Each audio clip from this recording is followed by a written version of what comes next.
The Yellow Eyes of Crocodiles by Katherine Pancol. Read by Ellen Archer.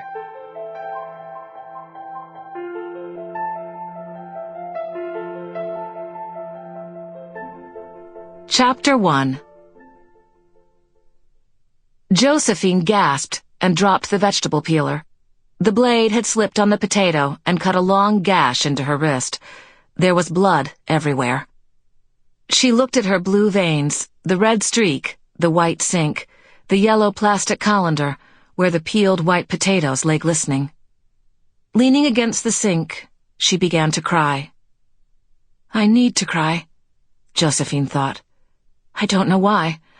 There are plenty of reasons, and this one is as good as any.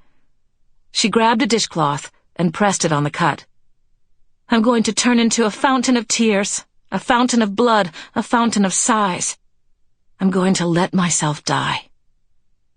That was one solution. Just die, without a word.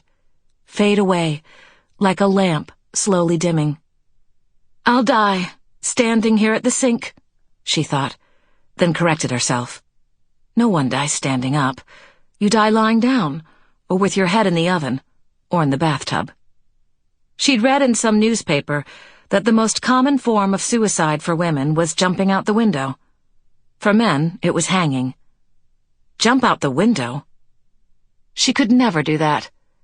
But to weep as she bled to death, unable to tell whether the liquid streaming out of her was red or white, to fall slowly asleep. Joséphine took a deep breath, adjusted the dish towel on her wrist, choked back her tears, and stared at her reflection in the window. Get on with it, she told herself. Peel those potatoes. You can think about all that other stuff later. It was a late May morning, and the thermometer read 82 degrees in the shade.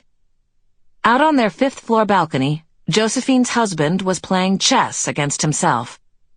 Antoine worked hard to make it realistic, switching sides and picking up his pipe as he went.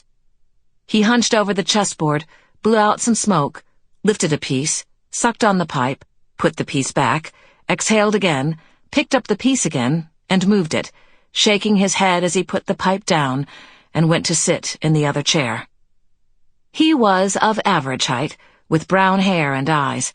The crease of his trousers was razor-sharp, and his shoes looked as if they had just come out of the box. His rolled-up shirt sleeves revealed slim forearms and wrists, and his nails had the luster of a professional manicure. He looked nicely groomed, the type of man you'd put in a furniture catalog to inspire confidence in the merchandise's quality. Suddenly, Antoine moved a piece, and a smile lit up his face. Checkmate, he announced to his imaginary partner. Poor guy. You're screwed. Never saw it coming. He got up, stretched, and decided to make himself a little drink, even though it wasn't quite that time yet. He usually had a cocktail around 6, while watching his favorite TV quiz show, Question pour un champion. It had become a daily ritual, and he looked forward to it. Missing the show put him in a foul mood. Every evening he would tell himself that he should try out for the show himself, but things never went any further than that. He knew that he'd have to get past the elimination rounds, and something about the words elimination rounds chagrined him. He lifted the lid of the ice bucket, carefully dropped a couple of cubes into a glass, and poured himself a martini bianco. Antoine followed the exact same routine every day. Up with the kids at 7, breakfast of whole wheat toast, apricot jam with salted butter, and freshly squeezed orange juice. Next came a 30-minute workout, back, stomach, abs, quads. Then the newspapers, which his daughters took turns bringing him before they left for school. This was followed by a careful perusal of the help wanted ads, and mailing his resume when he saw something interesting. Then a shower and shave, selecting his clothes for the day, and finally, a game of chess. Choosing what to wear was his morning's most challenging moment. He had lost a sense of how to dress. Relaxed weekend style, or a suit and tie. One day he had thrown on some sweatpants and... Sample complete. Ready to continue?